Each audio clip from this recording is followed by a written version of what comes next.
Boa noite a todos. Espero que todos estejam bem e bem dispostos também, né? Pela manhã nós não pudemos vir, mas creio que deve ter sido muito bom, tanto que está escrito esse quadro aqui. Foi muito bom, hein, irmão Paulinho? Vai ter que repetir para mim depois. Manda ele assistir. Tá gravado, tá gravado. Ah, tá gravado? Tá gravado. Mas não é possível. Mas a interação não. Pois é. Então, meus irmãos, nós passamos brevemente pelo período de louvor. Nós cantamos, nós entoamos a respeito de Deus, do que Ele fez por nós. E nós sabemos que Ele vai voltar. Isso é uma certeza que também nós temos, aqueles que creem nisso, né? E hoje eu gostaria de falar sobre o conhecimento de Deus, esse conhecimento que nós temos. Esse conhecimento que nós temos, isso é o que nós vamos ver, né? Se ele é raso ou se ele é profundo, né? O que nós conhecemos de Deus, o que Deus tem feito nas nossas vidas e o que nós podemos falar a respeito dele. Pois bem, vamos ver se o negocinho vai funcionar.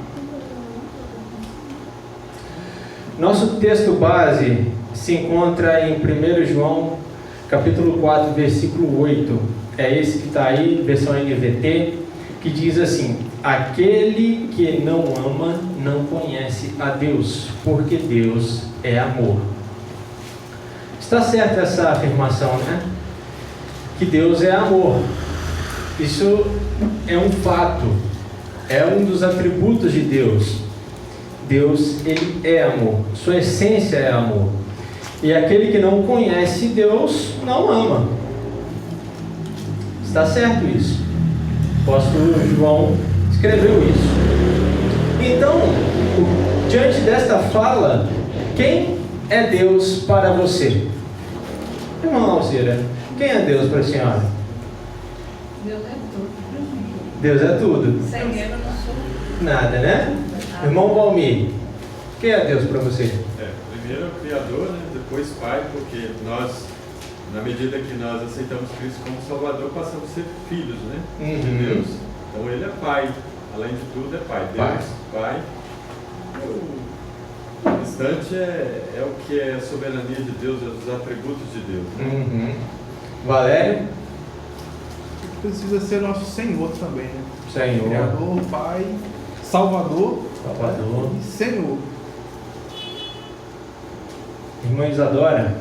Já falaram tudo. Já falaram tudo. Todos os anteriores. Todas as Não anteriores. está aqui até hoje. Pois bem, realmente, é tudo isso mesmo que os irmãos falaram.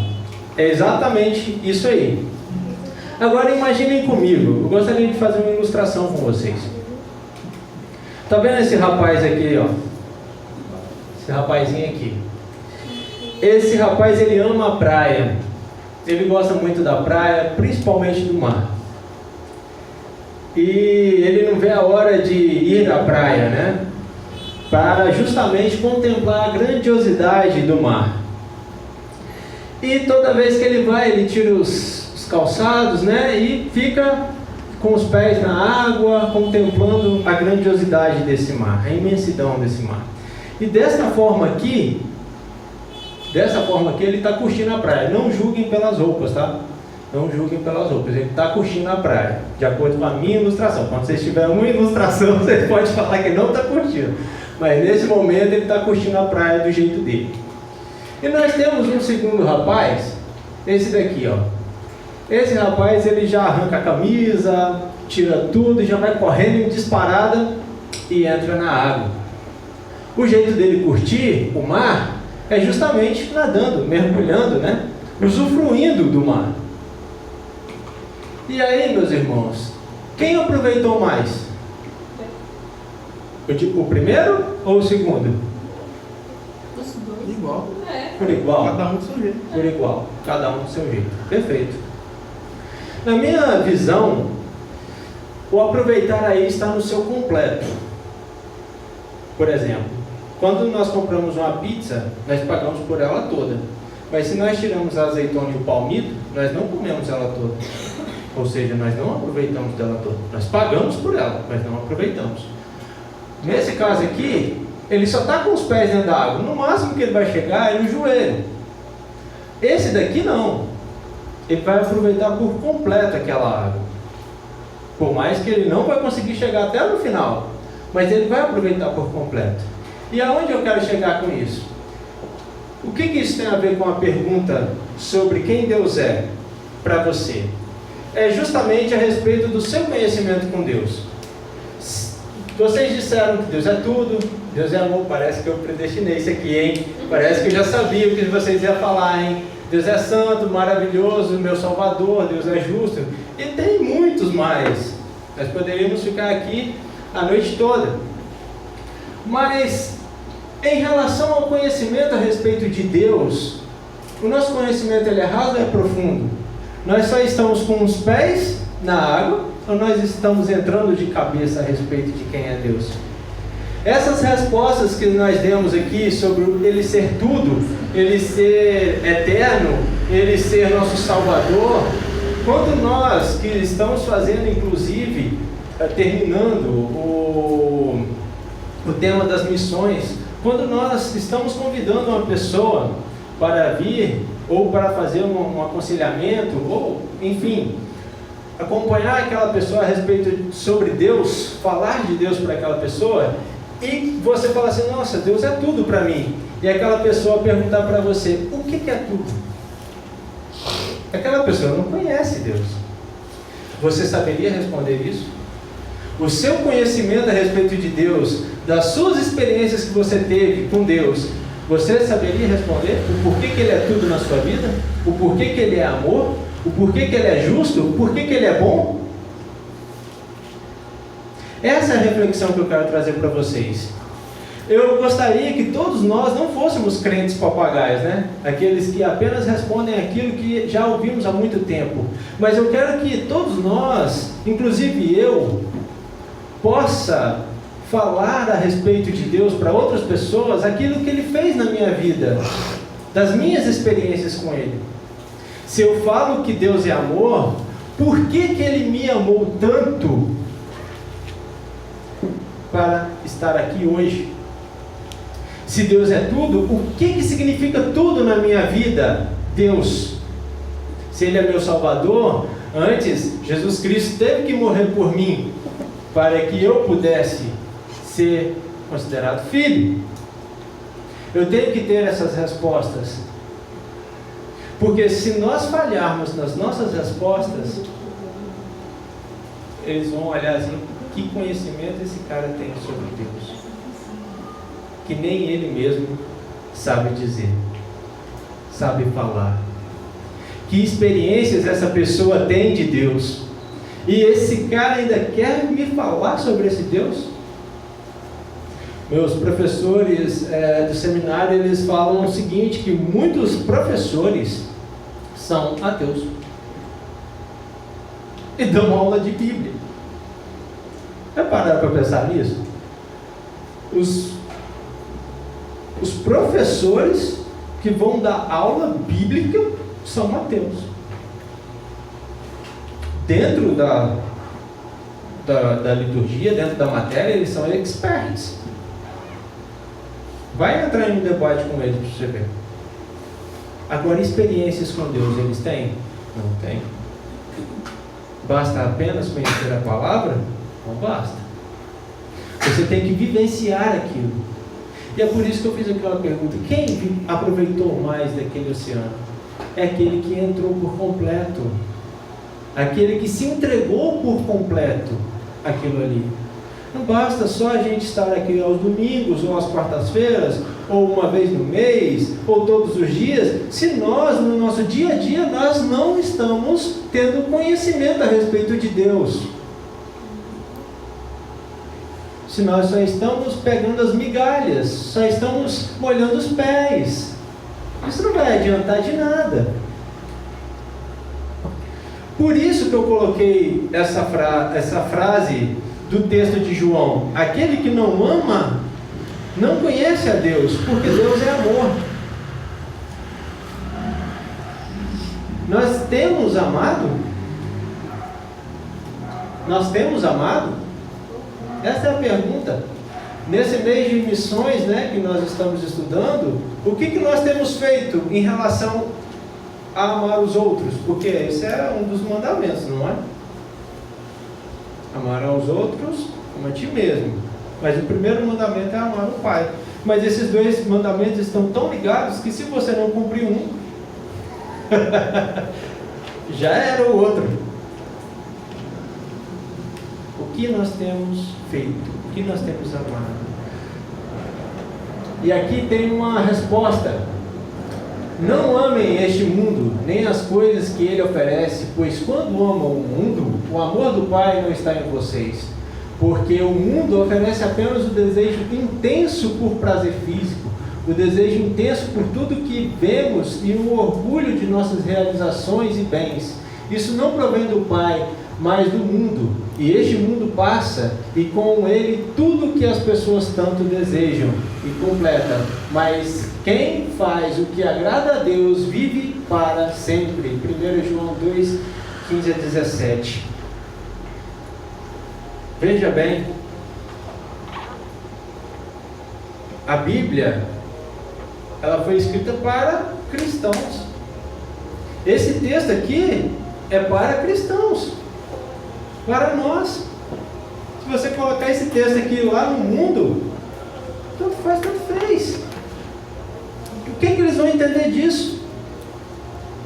Isso aqui é para nós abrirmos os nossos olhos a respeito sobre quem Deus é e para termos um conhecimento maior sobre o nosso Deus. O nosso Deus Criador, o nosso Deus que fez tudo para que hoje nós pudéssemos estar aqui. Quantas experiências, meus irmãos, aqueles homens de Deus do passado viveram. Moisés, ele ainda perguntou, né? Quem é o Senhor? Eu sou. Isso já basta para você. Entre outros, Davi teve experiências com Deus e pôde mostrar depois essas experiências para todo Israel ver. Mas as experiências que ele teve em secreto é que levaram ele à grande glória. Nós podemos falar em números, Paulo, nós podemos falar de João, Pedro, enfim, vários exemplos bíblicos. E se estiver muito longe para vocês, nós temos exemplos atuais. Os nossos pais reformadores, Lutero, Calvino, Knox, Zwingli. Vamos colocar um pouco mais recente. Nós temos Augusto Nicodemos, nós temos Paulo Júnior, nós temos Hernandes. Grandes homens de Deus. E aí vem aquela pergunta: poxa vida, parece tão distante da minha realidade. Parece que quando a gente vê esses homens pregando a vida desses homens, parece que isso é tão difícil para nós. Por quê? Esses homens não são especiais da forma que nós vemos, não. Eles são pessoas como nós, carne e osso. Eles também podem cair, eles também podem pecar. Mas qual é a vida que eles levam? Essa é a resposta. É uma vida dedicada a Deus. É uma vida de abandono desses prazeres mundanos aqui, para uma vida que interessa a Deus, que leva a Deus, que leva o conhecimento a Deus. Nós temos levado essa vida? Que vida estamos vivendo? É uma vida de dedicação ao que Deus pede a nós? Ou é uma vida totalmente liberal? Vocês, porém, não são controlados pela natureza humana, mas pelo Espírito, se de fato o Espírito de Deus habita em vocês. E se alguém não tem o Espírito de Cristo, a ele não pertence, uma vez que Cristo habita em vocês. Embora o corpo morra por causa do pecado, o Espírito lhe dá vida, porque vocês foram declarados justos diante de Deus. E se o Espírito de Deus, que ressuscitou Jesus dos mortos, habita em vocês, O Deus que ressuscitou Cristo Jesus dos mortos dará vida a seu corpo mortal por meio deste mesmo Espírito que habita em vocês. Se o Espírito não habita em vocês, algo está errado. Para terem vida eterna, para ter experiências, intimidade, esse Espírito tem que estar em vocês. Assim como domingo passado nós falamos sobre a videira, né? A videira que nós estamos ligados ao Pai. Aquele que não está ligado é cortado e jogado fora. Que pesado isso. Nós estamos ligados ao Pai. Então nós temos que viver aquilo que o Pai quer que vivemos. George Whitefield diz que este é o caráter de um verdadeiro servo de Cristo. Ele se esforça para seguir a Cristo em pensamento, palavra e conduta. Que maravilhoso isso, hein? Em pensamento, porque às vezes nós não falamos aquilo que pensamos, mas obviamente nós já pecamos há muito tempo. Nosso pensamento foi para, às vezes até aqui mesmo, na igreja, seja qual for o pregador, a gente está contando carneirinhos, deve estar pensando assim, poxa, nossa, já deu hora já, não? Já passou da hora já, esse cara sentar. Passou da hora de ir para casa. Amanhã, 8 horas, eu tenho que trabalhar. Talvez, quantas das vezes nós tivemos esse pensamento? Esse pensamento de ignorar as coisas de Deus, ou até mesmo de pecar, entre outras coisas. E aqui nós temos, palavra e conduta. Só conseguimos completar um porque um está ligado ao outro. E isso gera em nós o conhecimento de Deus. Aquela intimidade com Deus, ela é adquirida através de quê? Oração, palavra, aquele estudo que você faz, aquele devocional, aquilo que você adquire conhecimento com Deus. As experiências, quando acontecem, é porque você está tendo uma vida de oração, né? Uma vida de oração. Orai sem cessar, né? 1 Tessalonicenses capítulo 5. Orai sem cessar, estejam sempre alegres. Isso tudo é ordenança. Isso não é assim, se der para vocês orarem, orem. Não é assim. Orem, fiquem alegres, obedeçam. Imperativo, ordem, façam isso. É isso que Ele quer de nós cristãos, é lógico. Isso aqui é para cristão. E aqui eu achei o catecismo de Heidelberg, de 1563. Ali tem uma pergunta, a pergunta número 26, a mesma pergunta que eu fiz para vocês. Quem é Deus para vocês? E aqui está uma resposta muito clara, né? Bem teóloga, né?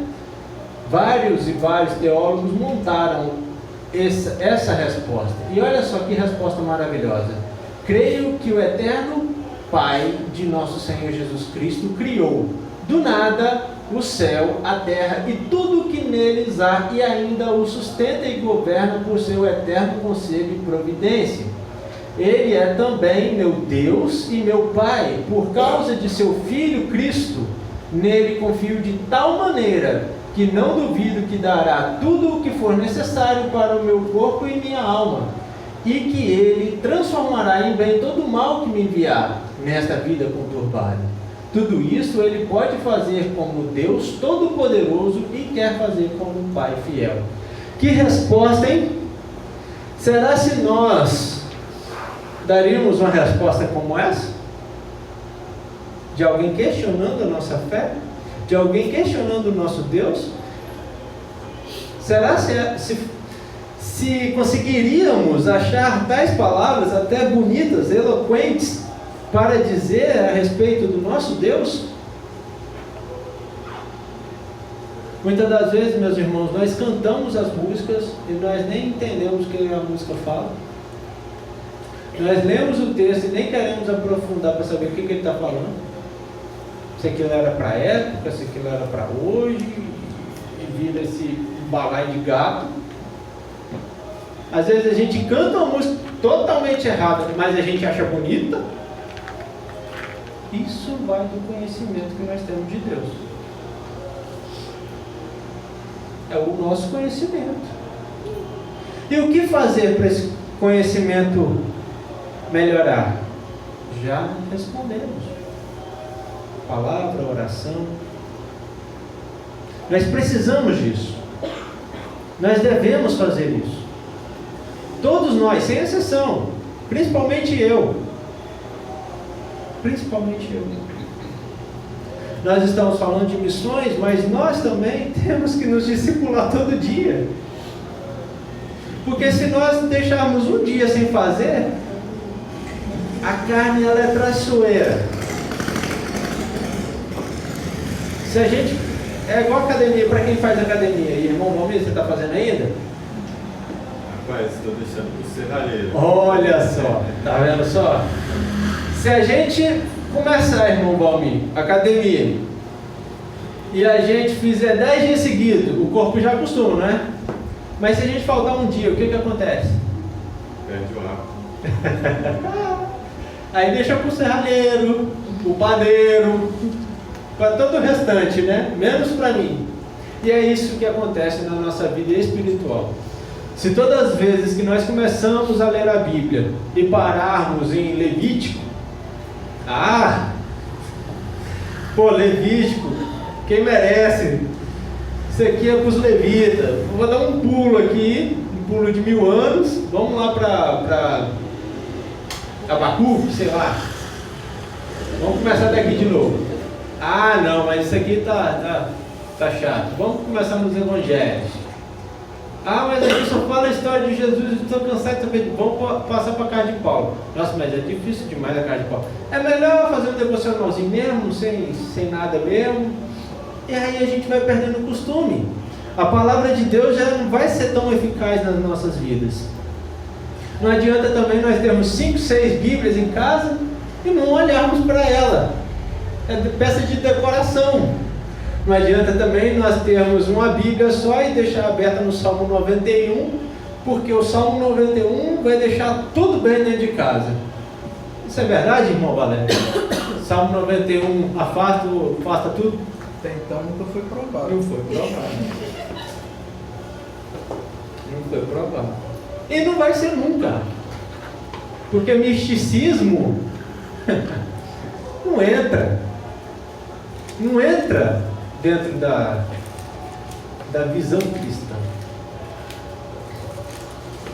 Meus irmãos, o que eu quero falar para vocês hoje é o seguinte: quem é Deus para você? E agora eu quero que vocês pensem nisso. Vão para casa e pensem durante toda a sua vida o que Deus fez para você. Ache uma resposta fiel àquilo que Ele fez para você. Experiências que só você teve com Deus. E aí você pode falar: olha, Ele fez isso e isso e isso por mim.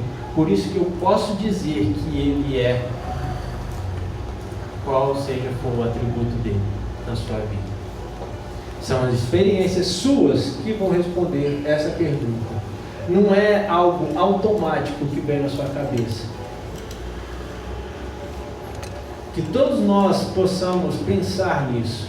Cada um de nós aqui tem uma vida, vivenciou várias coisas, passa por qualquer dificuldade que seja, trabalha ou não trabalha, enfim.